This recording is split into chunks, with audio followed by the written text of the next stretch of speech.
اعوذ باللہ من الشیطان الرجیم بسم اللہ الرحمن الرحیم۔ السلام علیکم ناظرین، میں ولی مصری پروگرام استقبال ماہ مبارک رمضان کے ساتھ آپ کی خدمت میں حاضر ہوں۔ اور ناظرین، اس وقت اس پروگرام میں ہمارے ساتھ دو مہمان گرامی شامل ہیں۔ مولانا سید لطیف حسین نقوی صاحب ہمیں شیفیلڈ سے جوائن کر رہے ہیں، آپ کی خدمت میں سلام عرض کریں گے اور آپ کو پروگرام میں خوش آمدید کہیں گے۔ اور دوسرے گیسٹ ہمارے جو ہیں وہ پاکستان سے چیئرمین شیعہ مسنگ پرسن جناب راشد رضوی صاحب ہمارے ساتھ ہیں۔ ایڈوکیٹ جناب راشد رضوی صاحب آپ کو بھی پروگرام میں خوش آمدید کہیں گے اور آپ کی خدمت میں سلام عرض کریں گے۔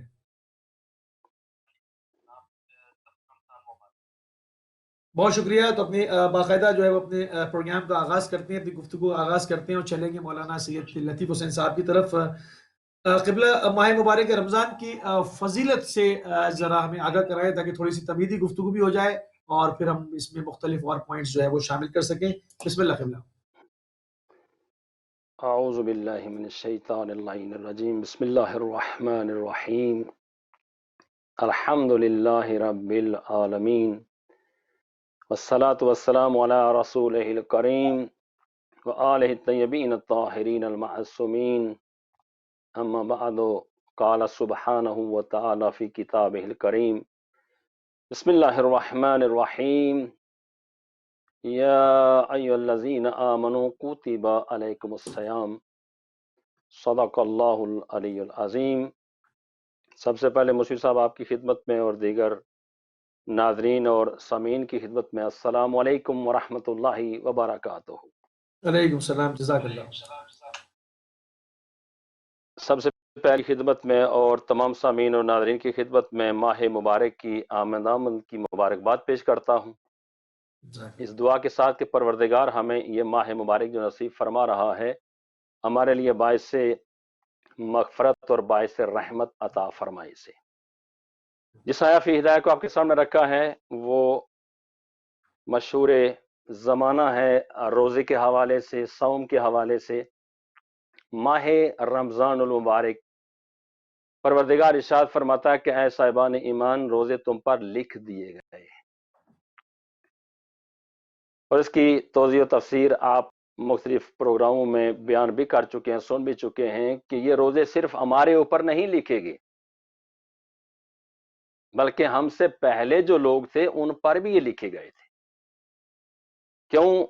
وجہ کیا ہے کیوں لکھے گئے ہیں؟ اس لیے کہ تاکہ تم پرہیزگار ہو جاؤ، تم متقی ہو جاؤ، تزکیہ نفس تمہارا ہو جائے۔ تو آج میں کوشش یہ کروں گا کہ صرف ماہ رمضان یعنی لفظ رمضان جو ہے اس حوالے سے چند گزارشات آپ اور آپ کے سامعین کے ناظرین کے سامنے رکھوں گا۔ بسم اللہ بسم اللہ۔ کہ یہ رمضان کیوں ہے، صحیح۔ جس کے لیے امام محمد باقر علیہ السلام کے ارشاد گرامی ہے کہ ان الرمضان اسم من الاسماء اللہ تعالی۔ یہ ماہ رمضان جس کو ہم رمضان کہتے ہیں، اس کو رمضان نہ کہو، سختی سے روکا گیا ہے کہ صرف رمضان آیا، رمضان چلا گیا، رمضان آ رہا ہے، یہ ٹھیک نہیں ہے، اللہ کو پسند نہیں ہے۔ فرماتے ہیں ان رمضان اسم من الاسماء اللہ تعالی، یہ اللہ کے ناموں میں سے ایک نام ہے، اور اللہ کا نام ادب اور احترام سے لیا جاتا ہے، اور یہ اللہ کو بھی پسند نہیں ہے کہ لفظ رمضان صرف استعمال کیا جائے، کیونکہ قرآن کریم میں پروردگار نے اس ماہ مبارک کا نام خود بتایا ہے، شہر رمضان الذی انزل فیہ القرآن، کہ اسے ماہ رمضان، شہر رمضان کہا جائے، اور اس کا لغوی معنی کیا ہے؟ جلا دینے والا، جلا کے ختم کر دینے والا، جل جانا۔ امام فرماتے ہیں جیسے انتہائی شدید دھوپ ہو اور ریت اور سنگریزے اس میں جل رہے ہوں، اسی طرح ماہ رمضان اللہ تبارک و تعالیٰ کا یہ انعام ہے کہ یہ گناہوں کو جلانے کے لیے آیا ہے، سبحان اللہ، اور بہت مثال شکریہ۔ پیش کرتے ہیں کہ جس طرح ایک چھوٹا بچہ ریت مٹی میں کھیل رہا ہوتا ہے، 4-5 سال کا بچہ، اور اس کے کپڑے گندے ہو جاتے ہیں، اس کا منہ گندا ہو جاتا ہے، ہاتھ گندے ہو جاتے ہیں، اور وہ مٹی میں آلودہ ہو جاتا ہے، تو ماں آ کر اسے اٹھاتی ہے، اسے نہلاتی ہے، اس کے کپڑے بدلتی ہے، پھر اسے سینے سے لگاتی ہے۔ تو پروردگار نے اس ماہ مبارک کو بھی ایسے ہی رکھا ہے کہ انسان اللہ کے طرف آئے، اللہ تبارک و تعالیٰ اس کے گناہ جلا دے، اسے صاف ستھرا کر دے، اور پھر اپنے قریب کر دے۔ یہ مغفرت اور رحمت لے کر آیا ہے، حتیٰ کہ امام موسیٰ کاظم گرامی ہے کہ یہ ماہ رحمت اگر کوئی پا لے اور اسے گزار دے، اور اس کی گردن پر اگر گناہ باقی رہ جائیں، تو اس سے بڑا بدبخت انسان کوئی نہیں ہے۔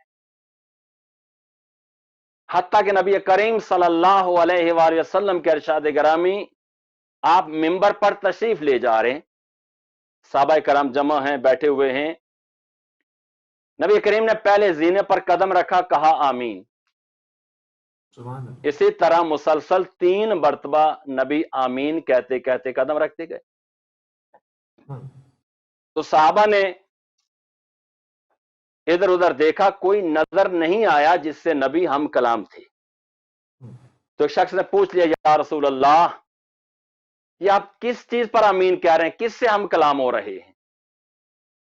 تو یہاں سے ایک چیز تو یہ واضح ہو جاتی ہے کہ جسے نبی دیکھتا ہے اسے صحابی نہیں دیکھ سکتا، اور اگر جسے نبی دیکھتا ہے صحابی نہیں دیکھ سکتا، تو صحابی کیا کوئی بھی امتی نبی جیسے کیسے ہو سکتا ہے؟ تو جب سوال کرنے والے نے سوال کیا تو پیغمبر اسلام نے فرمایا کہ ابھی جبریل امین آئے تھے اور انہوں نے آ کر 3 دعائیں کی ہیں اللہ کی طرف سے، اور ہر دعا پر میں نے آمین کہا ہے۔ پہلی دعا کیا تھی؟ یا رسول اللہ، اگر کسی کے والدین زندہ ہوں اور ان کی خدمت نہ کر سکے اور وہ جہنم میں چلا جائے، تو اللہ کہتا ہے وہ ہلاک ہے، وہ شخص ہلاکت ہے اس کے لیے۔ تو نبی کریم نے کہا آمین۔ تو یہاں سے پتہ چلتا ہے کہ اس ماہ کی قدر کیا ہے اور والدین کی قدر کیا ہے۔ سبحان اللہ۔ پھر دوسری دعا کہا کہ یا رسول اللہ، اگر کوئی ماہ مبارک رمضان کو گزار دے اور اس کی گردن پر گناہ باقی رہ جائیں، تو ہلاک ہے وہ شخص۔ نبی کریم نے کہا آمین۔ صلی اللہ علیہ وسلم۔ تو یہاں سے پتہ چلتا ہے کہ یہ ماہ مبارک جو ہے یہ رحمتیں، برکتیں، مغفرت لے کر ہماری طرف آ رہا ہے، اور سختی سے میرے مولا نے روکا ہے کہ کوئی بھی شخص اس ماہ کو صرف رمضان آیا اور رمضان چلا گیا نہ کہے، کیونکہ آنا اور جانا، زائل اور فنا مخلوق کے لیے ہے، خالق کے لیے نہیں ہے۔ یہ خالق کا اس میں ہے، یہ اللہ کے ناموں میں سے ایک نام ہے، نام ہے۔ سبحان اللہ، سبحان اللہ۔ اور اس کا احترام ماہ رمضان، ماہ کریم، ماہ مغفرت کے نام سے یاد کرنا چاہیے اسے۔ صحیح، سبحان اللہ۔ قبلہ اور گفتگو یہ کا سلسلہ آیا ہے انسان، جی جی صحیح، آپ بات مکمل کر لیں تو پھر ہم اپنے دوسرے مہمان کی بھی طرف بڑھیں گے۔ تو یہ آیا ہے آپ بات انسان مکمل کر کو لیں۔ گناہوں سے پاک کرنے کے لیے، یہ آیا ہے انسان کو اللہ کا قرب دینے کے لیے، اور ہم خوش قسمت ہیں کہ زندگی میں پھر ایک بار ہمارے قریب تر، یعنی آج شب اول ہو رہی ہے، تو رمضان مبارک کو ہم اگر پا رہے ہیں تو ہمارا فریضہ یہ ہے کہ ہم اس کا استقبال بہترین انداز سے کریں، صدقہ سے کریں، استغفار سے کریں، اور خوشی خوشی ہم اس کی طرف قدم رکھیں۔